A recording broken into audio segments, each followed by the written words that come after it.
So while in Ghana, I had struggled to grow the business because I didn't have a network per se. In Sierra Leone, that wasn't the case. When I came home, I think a part of it because people had knew who I was, and I was on the scene years before. But also, I had been very visible online with the work that I was doing in Ghana. That when I came, I had a really big portfolio of completed projects in advertising and marketing and branding. So when I would show up to pitch, I had content. I had something to show. And also, the clients that the client I'd been working for Ghana, they have really big brands where if you have visited Ghana before, even from Sierra Leone, you would have used one of their products. So it was really easy to kind of use that to open doors in Sierra Leone as well. It'd be like, oh, if this big company in Ghana had trusted you with their business, then we can as well. And so I think the hardest task when I came back to Sierra Leone was building a team. I could close, but then who's going to deliver? So of course I went to what I knew. I looked to my team in Ghana, Chris, who had worked for me before when I was on maternity leave.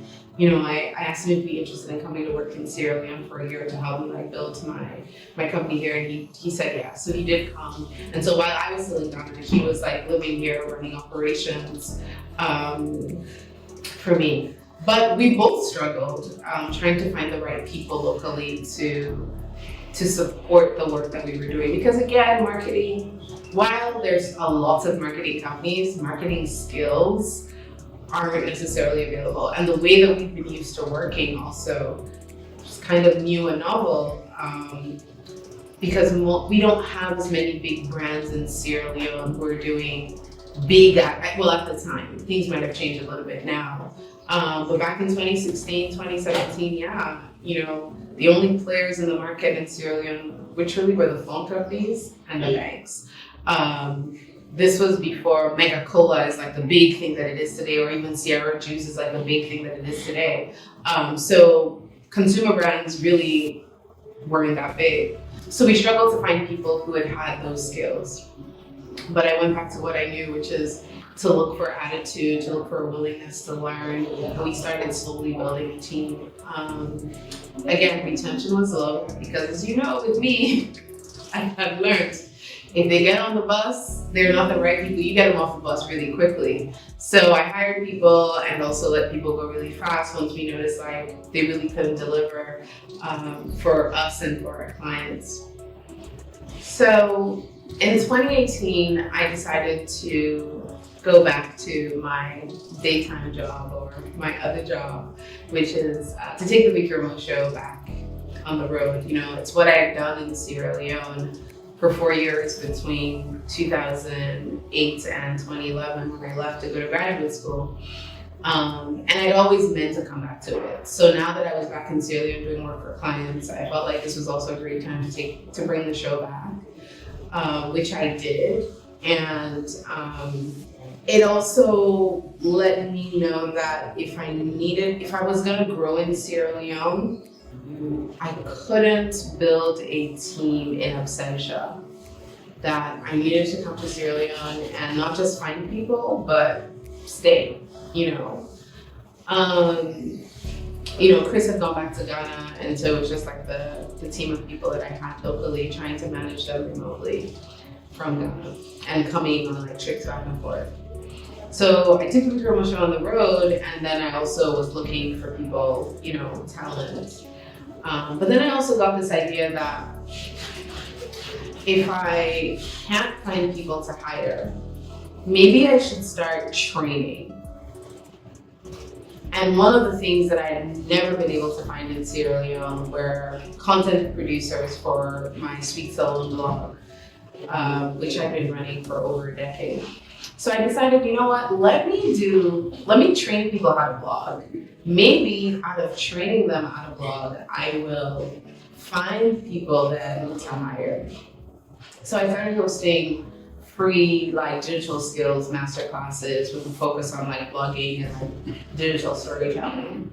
And people would come. Like I remember like my first one was early 2019, and I think the first group of people was like over 40.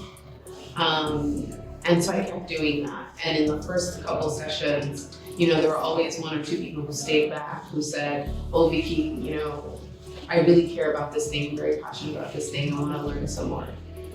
I'm like, okay. And then I started paying people to blog. Like, okay, if you write, the people I train, I told them I'd pay them if they submitted stories for the blog, which they did. And so we started like a small WhatsApp group where they'd send their stories, I'd edit them, and we'll publish them. And out of that, I met a couple of people who, they were just really bright, and most importantly, they wanted to learn, right? And so I was like, okay, well, you can come, I can teach you. I think by this time I was working between Radisson Blu, Bliss, and Bamaya. So on any given day, it would be me and like a team of 4 people, either at Bamaya, Radisson, or Bliss. We used to split our time because you know how for go like last no one side too long, they don't get used. So like do a couple days at Bamaya, do a couple days at Bliss, and then do a couple days at Radisson. But the team kept getting bigger, and it's like, okay, it's now just not just me and like one assistant or 2 people. It's like me and 4 people taking up a whole table at somebody's restaurant or hotel. And then I asked them, my team, like, you know, they should find a place for us to rent so that we could at least have like an office when I was here. And I think I said to them to look at IMAT, Waterloo, Gafti, somewhere on the outskirts that I thought wouldn't be too expensive, because I knew like people have these houses that they build that then get converted into offices. And then, I don't remember when it happened, but like one time I came home, I also used to stay in hotels when I used to come home. I wouldn't even stay in my family home, I used to stay in a hotel. And then I think one time I came home and I don't know who on my team I was talking to, and they were like, you know, we could just be working from your house. And I was like, really? Like, yeah. So we moved from hotels and cafes to my veranda. So the Vicky Remote Show, Sierra Leone edition, the Vicky Remote Company Sierra Leone edition, moved to the veranda of my grandparents' house, which is the house that I grew up in, which is where we are now, in the compound that we're in now. And so then I'm like, okay, if all these people are coming here every day, then like I have to put kind of like things in place for them to be here. So we had a call time. I started coming up with like guidelines for how we would be to each other, created company values together. And I think I was here for like 3 months and not looking for clients, just being with the people who I wanted to work with me, sharing my values with them, telling them my vision, sharing my vision, and talking to them about how they fit into that larger vision and what we could accomplish together. But also teaching them about, you know, marketing and comms and digital, and helping them practice, and just like really, really spending a long time on orientation and onboarding. Because again, it's this thing that like there are already made people here. Even the people who go to university in Sierra Leone, when they come out, they've not necessarily gone the path that I've had, which is like from high school to college to graduate school. I've had internship opportunities, I've had short-term jobs, I've had all kinds of ways, leadership positions, both with institutions in my community and at school, so that by the time I got into the marketplace, like I had some certain skills.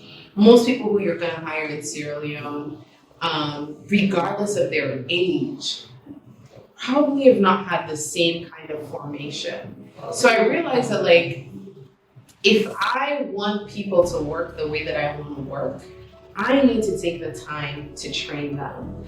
And it meant staying with them. Every single day, people will come to work and we will do writing for like the first hour of work because we're running a communications company. If you can't write and express yourselves creatively, how are you going to do it for a client? And it's interesting because this was the hardest thing for my team to do. People will be coming to work sweating in the morning because they know, right? You know, when you come to work, you have to write. And so that became part of like, if you come to work here today as an intern, you better believe you're starting out with writing in the morning, every morning. Because I wanted people to get into this habit of thinking, analysis, recognizing good writing also, because a lot of times, you know, we would also like evaluate each other's work, like, you know, talk about it. And you realize that like everybody knows good writing when they hear it. And that also helps to build the way they write and the way they express themselves. So I stayed in Sierra Leone for months, worked with the team. And then one day, one of my adopted son, Augustine, who's a grown man, but I adopted him when he was 15, so technically he's my son, even though he's over 30 now. And, you know, I was talking to Augustine about the space and, like, you know, the team, where are we gonna work? And inside my family's compound, my grandmother had built this school, which she invested in right after the war to train people in batik and tie-dye, because she had been a seamstress. And the building had been unused for about a decade since my grandmother had passed. And it really was, she never could finish it, right? It was just like literally a cement block. And, you know, if you look at it, it was algae all over the place, like really just not nice, untiled, unfinished, not nice. It was an eyesore really. And Augustine was like, you know, maybe we could fix this place up. I was like, really? He was like, yeah. I was like, well, let's see. At the time, I had a contract with the UN and a new tech directorate at the office of the president, and called the SDI. And I was working for them, and then I had other clients in Sierra Leone, like Sierra, AI Networks. And so we just kind of decided, let's see what we can do. And we started building this building. 4 years later, we're still building. But at least it's finished enough that a year after we started kind of fixing it up, we were able to move the team from the veranda to the space that we're in now, which is our office building. And this December 2020 is my 10th year since I registered my company in Ghana. And I've been an entrepreneur in West Africa now for a decade.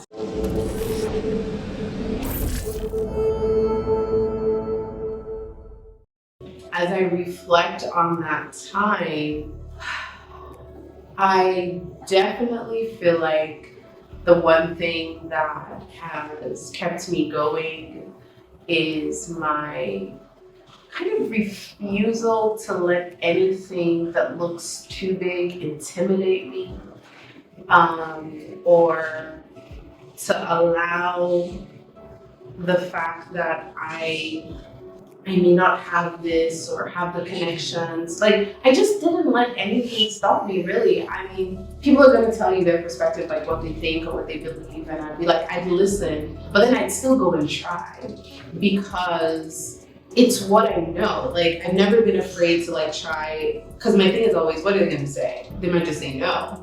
Like, if somebody says no, if I go to a client and I pitch and they say no, like, they've said no, I move on to another client.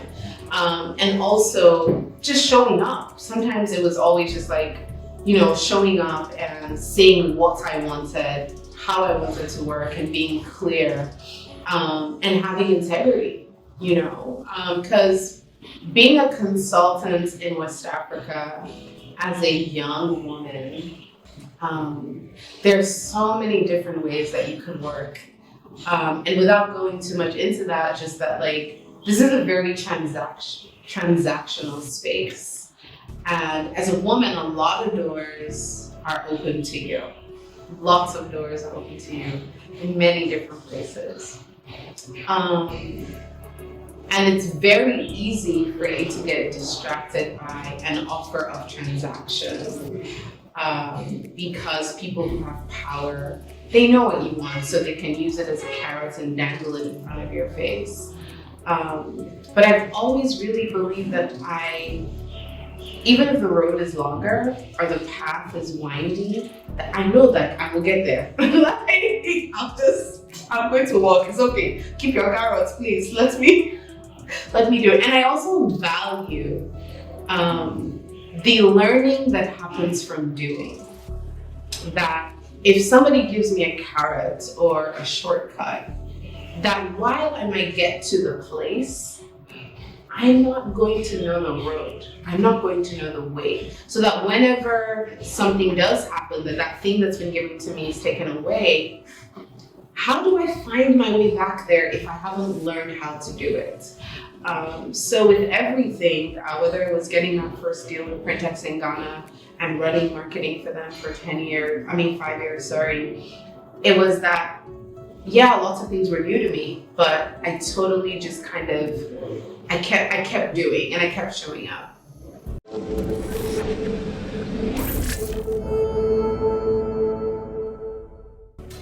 Now the building, like our office building is almost complete. Slowed down significantly by the pandemic. We almost shut down for 14 days during the pandemic. 14 days. And then we came back. There was no salary here, no clients. And we started thinking, what can we do, just us, to keep us going? And we started doing like a podcast. We started doing like audio stories. And we really started thinking about digital as an opportunity and digital as a means of sustainability. And that, while yes, for 1.5 years we had no business, it also really forced me. I mean, I'd always said I was digital first and but pandemic really said, you are digital only. And so we started thinking of ways to like kind of create a digital portfolio. How do we become even more digital so that should there be another crisis, we can continue to serve our audience, we can continue to provide services to our clients, and also really drive digital in Sierra Leone. So this building, when it's complete, will be like a mixed media space. I'm teaching digital media, digital marketing here. We're doing digital sales and digital communications.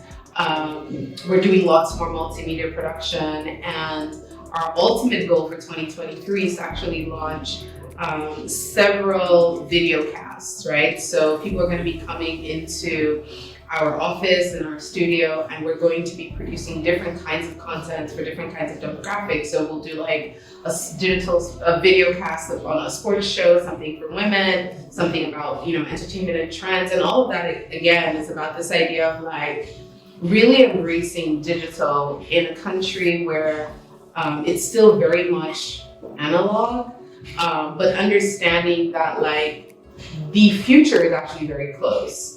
Right now, when I first came to Sierra Leone back in the day 10 years ago, internet penetration was 1%. Today it's about 10%. About 1 million Sierra Leoneans are online. More and more people are on WhatsApp every day. People have smartphones. There's a way more like interconnectedness and way more like digital opportunities, bigger digital audience. And my goal for the next 5 to 10 years is to really evolve as a digital powerhouse, in not just in Sierra Leone but in the sub-region, to really ensure that businesses are fully taking advantage of the digital revolution, but also more so to make sure that a lot more young people have the digital skills they need, whether they're employees or employers. In Sierra Leone today, I feel like we have the technology, but we don't have the skill sets. Really basic digital things that I've really grown up with, that are part of my everyday culture, that are also part of the way that we work in my company, they're just not available. And so that's where, again, I go back to what I know, training. What I've learned through building my company is that if you train people, you will find the people you need to like employ. And so same way, so I'm like, okay, if I just train more digital people, they can go into other businesses and help kind of lead the digital revolution internally in different sectors in Sierra Leone. So what the world should expect from me in the next 5 years is more digital content, more conversation, and more integrity, and definitely more impact.